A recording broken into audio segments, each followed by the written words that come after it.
Hi guys and girls, this is Chris with the Brothers Dimm. Unfortunately, with the recent announcement of the delayed release of Covert Missions until Q1 2020, this means we are going to be playing with Spark of Hope for some time. This delay, combined with a relatively solved top-tier list of competitive decks, gives us the perfect opportunity to explore other options for Standard Constructed. I'm not sure about you, but I don't want to play with droids, Jabba, or Reylo for the next 4 months straight. Today I'm going to discuss a character that has been growing on me lately, Jango Fett, armed to the teeth.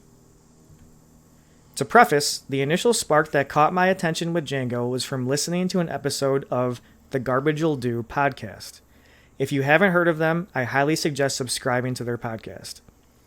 I guess this was about a month ago from the day I'm recording this, and at that point in the Spark of Hope season, I wasn't really playing with the conventional meta decks from Gen Con, and from week to week was floundering with different ideas. On one of the Garbage'll Do episodes, they had a brief discussion on a character pairing of Elite Jango, Executioner, and Sentinel Messenger. For whatever reason, this idea immediately resonated with me as something I had to try to create and play.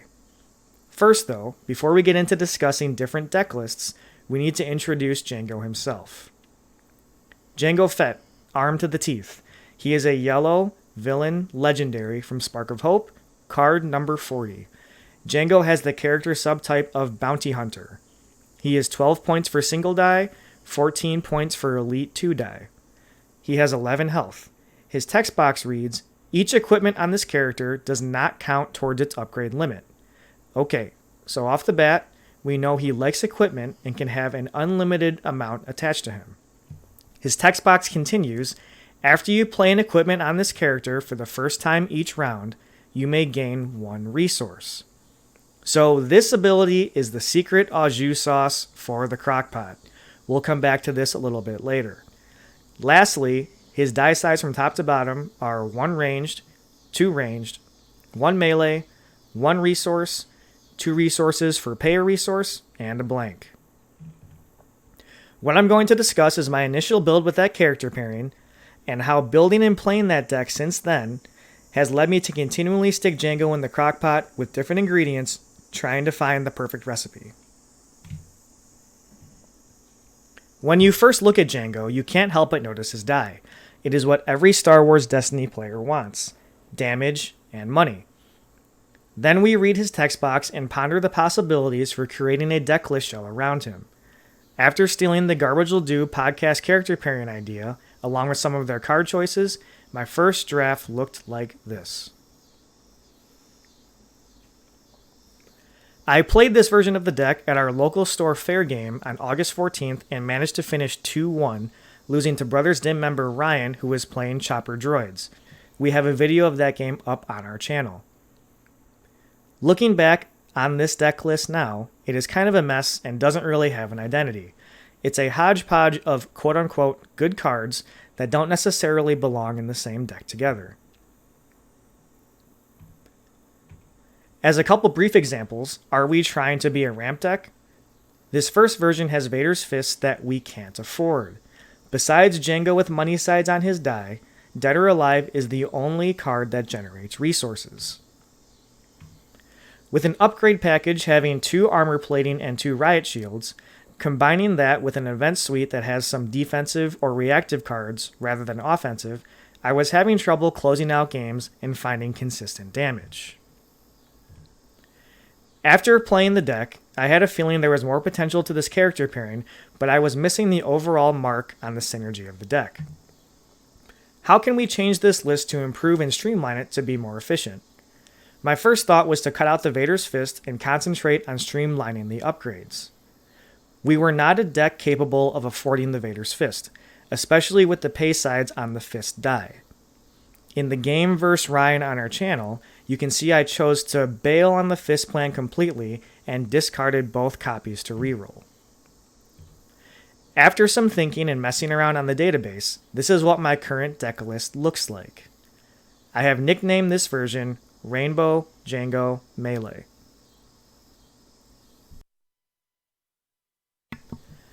On swdestinydb.com, this is version number 13 of this deck on my account.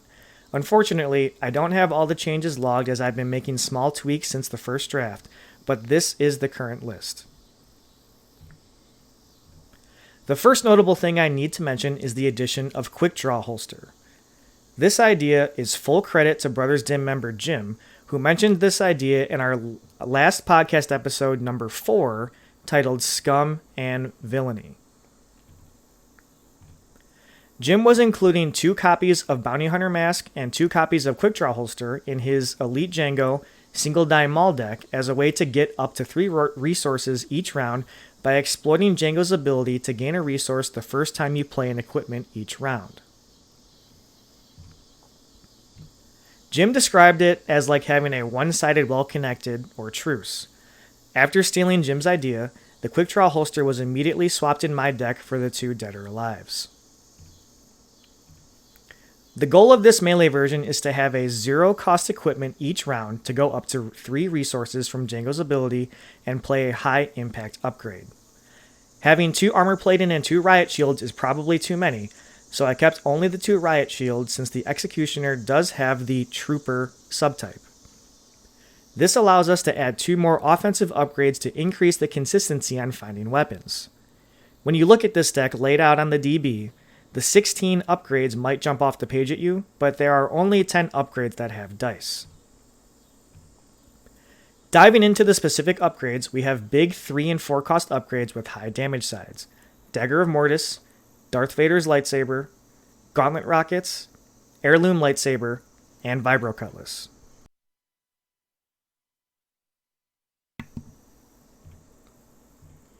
The huge damage sides on these upgrades synergize with our offensive event cards of Sudden Impact and Fear and Dead Men.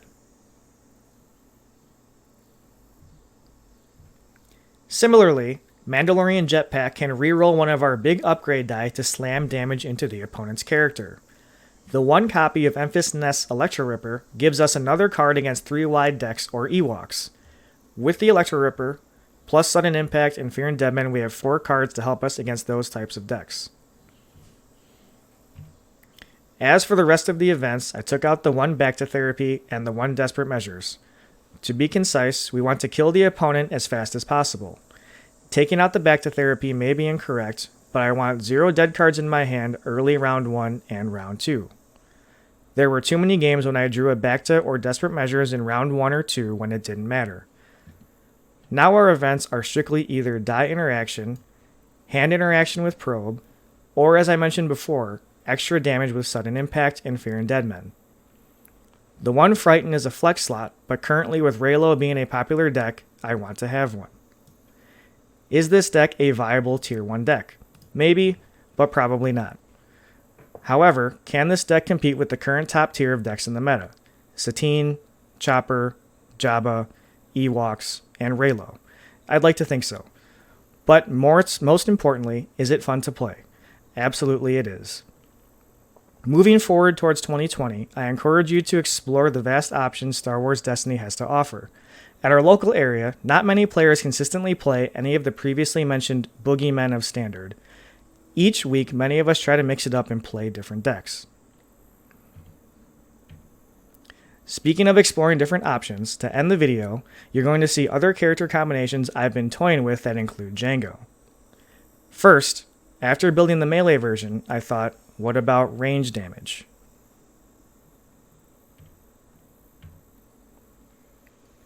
Here is a possible lineup: Jango, Loose, and Mud Trooper. In this version, we lose access to Fear and Dead Men, and Sudden Impact doesn't have as many huge damage sides to be exploited. Because of this, I have included 2 Sonic Detonators and 2 Umbaran Hover Tanks to help us against the wide matchups.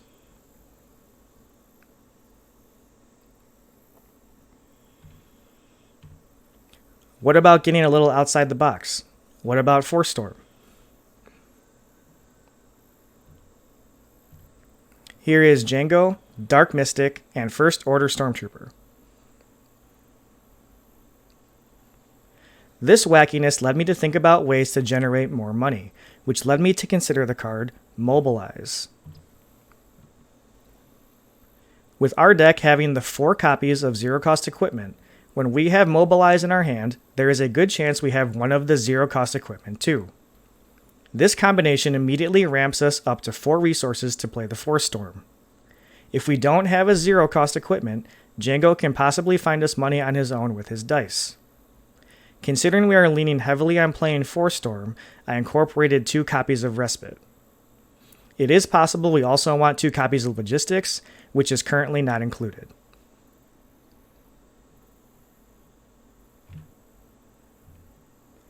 With the concept of zero-cost equipment and Mobilize, where else can we take this idea? What about Firmus Piet and TIE Fighters?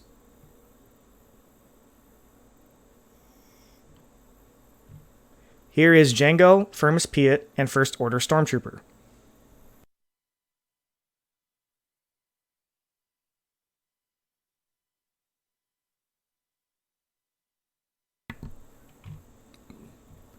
Since we lose access to blue, instead of Respite, we have Testing Procedure, which can help us play out all 4 TIE Fighters on round 1.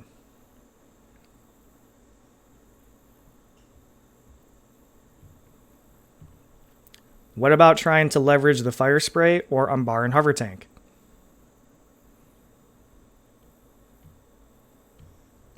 Here is Jango, Newt Gunray, and Dark Advisor.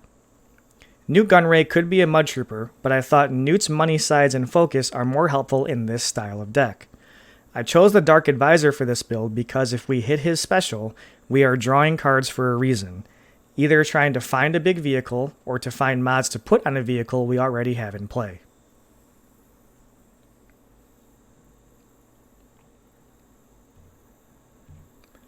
What about Armored Reinforcement?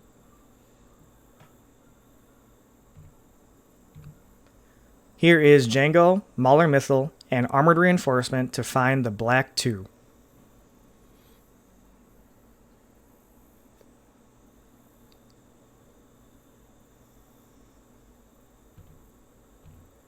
What about calling in favors?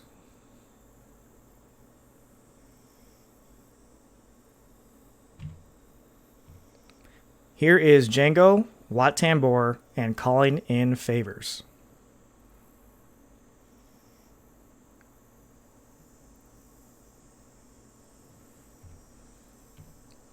To close, the purpose of this video is to inspire you, your own deck building, and the local area meta. Find a character pairing you like playing and really dive deep into what is possible. All of us are stuck with Spark of Hope until at least January, so we might as well enjoy the ride. This has been Chris with the Brothers Dimm. As always, thanks for watching, and we'll see you next time.